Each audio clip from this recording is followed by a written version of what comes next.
Salut à tous, alors c'est Frédéric de la Vie. Alors ce soir, je voulais vous faire une petite vidéo relativement courte, pour vous lire 3 petits textes que j'ai écrits et que j'ai passés sur mes réseaux sociaux. Petits textes qui ont pour but de vous faire comprendre le phénomène de dénatalité de nos sociétés occidentales et aussi le phénomène de dénatalité propre à notre société française. Ces petits textes sont faits pour faire prendre conscience des forces qui nous dirigent et qui dictent inconsciemment, d'une façon inconsciente, ce sont des forces qui sont en nous, nos choix dans le fait de faire des enfants ou de ne pas les faire. Et vous verrez que nous n'avons en général que peu de libre arbitre. Donc, ces textes sont au nombre de 3 et je vais vous commencer par vous lire le premier. Le premier s'appelle « L'injustice du combat pour la vie ».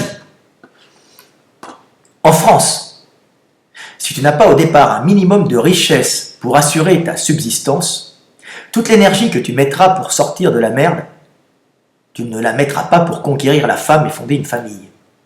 Ou tu ne pourras le faire qu'après avoir assuré tes moyens de subsistance de base. C'est-à-dire, si tu réussis à monter socialement, tu auras perdu 10 ans par rapport au fils de riche qui aura pu se consacrer plus jeune à la recherche reproductive. La vie est ainsi faite. Soit tu restes pauvre et tu te consacres à la recherche reproductive en utilisant les aides sociales réservées aux pauvres, sans te battre pour monter socialement.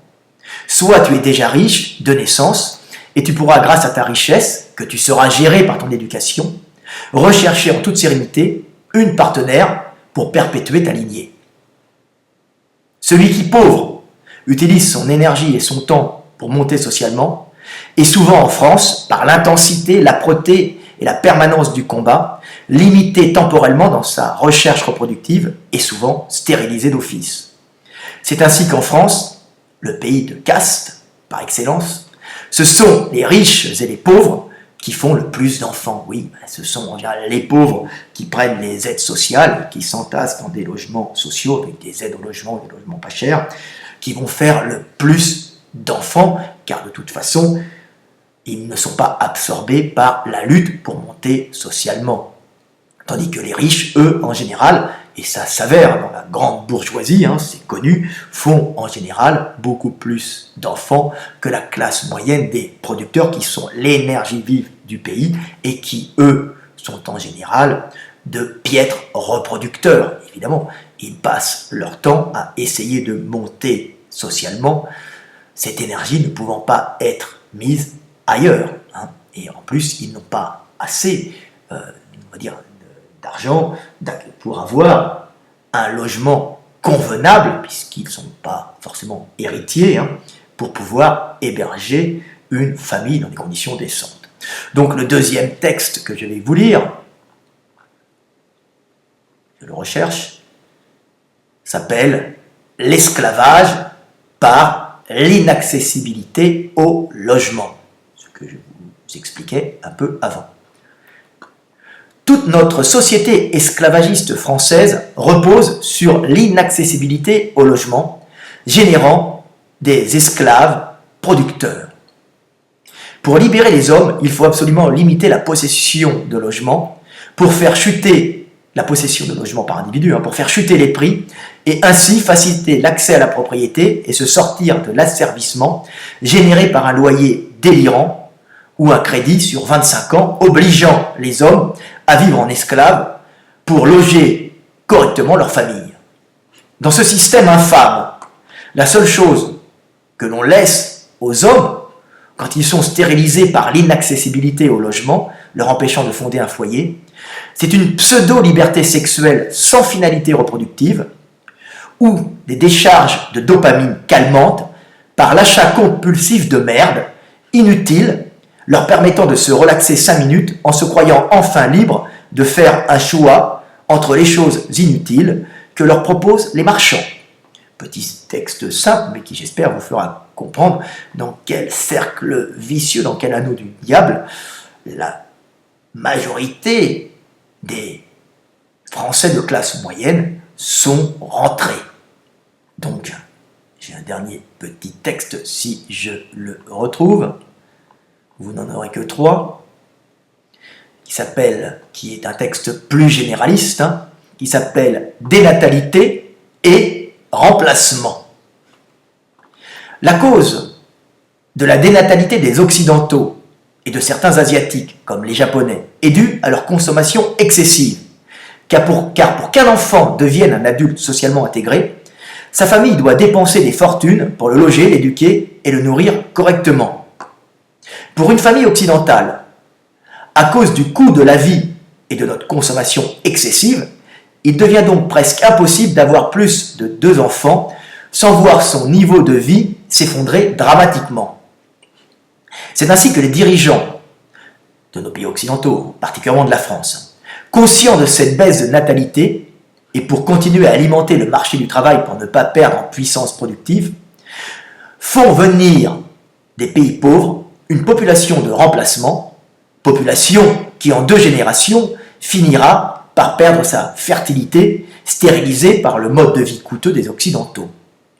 Ce système de remplacement, pour maintenir un niveau de productivité élevé, entraîne un remplacement génétique de la population européenne, toujours renouvelée, hein, que cette population ait déjà été métissée par des apports exogènes. Il serait plus judicieux donc d'apprendre aux hommes à se limiter, donc apprendre aux hommes à la modération et ne pas accumuler comme des dingues, hein, et avoir un travail avant tout social, se relier par le travail, et ne pas avoir un travail uniquement pour pouvoir consommer en oubliant l'essentiel qui est un travail pour améliorer le monde, être utile au groupe et pouvoir avoir en définitive une famille et des enfants pour continuer la vie. Voilà, petit texte, hein, j'apporte juste un petit éclairage. Même si le Japon est en dénatalité, le Japon n'applique absolument pas la même technique que nos dirigeants européens, particulièrement français, ont décidé, c'est-à-dire compenser cette dénatalité par un remplacement de population venant de pays pauvres. Hein. Le Japon ne fait absolument pas ça. Hein. Il joue d'une façon plus technologique, hein, sur le fait de remplacer par des machines, d'organiser, de gérer l'espace. Il commence à être dans la gestion, bien que ce soit très dur. Attention, la vie japonaise est très dure, très dure pour un occidental. Parfois peut-elle paraître inhumaine dans son organisation et sa gestion. Ils ne font pas de remplacement de population pour continuer leur productivité, hein, comme nous les Européens le faisons. Par contre, même si cette vie peut paraître inhumaine et qu'il y a beaucoup de suicides au travail, que c'est l'élitisme poussé à son paroxysme, hein, qui fait que le Japon reste concurrent, il ne faut pas oublier quand même que les Japonais sont quand même les recordman du monde en longévité, c'est-à-dire que leur vie si dure d'un côté a quand même des avantages et que les individus ne meurent pas détruits par le stress et qu'ils ont cette faculté génétique de souvent supporter cette compétitivité qui n'est qu'une compétitivité pour le bien du groupe et pas pour la réussite personnelle. Et ça, je l'ai expliqué dans d'autres vidéos que vous verrez sur les Asiatiques et les Chinois, hein, sur le fait de l'introduction, le fait de la domestication du riz, hein, par rapport au blé en Europe, qui a généré 2 types de comportements différents, et ainsi que l'écriture, alors en partie logographique, c'est-à-dire des symboles graphiques chez les Japonais, qui est maintenant un peu sonographique, alors qu'elle est restée logographique chez les Chinois, qui permet quand même une meilleure gestion. Voilà, et une façon différente d'organiser la société, en ayant une société plus unie et moins individualiste, ce qui a des avantages et des inconvénients. Donc je vous laisse, coup de téléphone, petite vidéo de 9 minutes 25, à bientôt.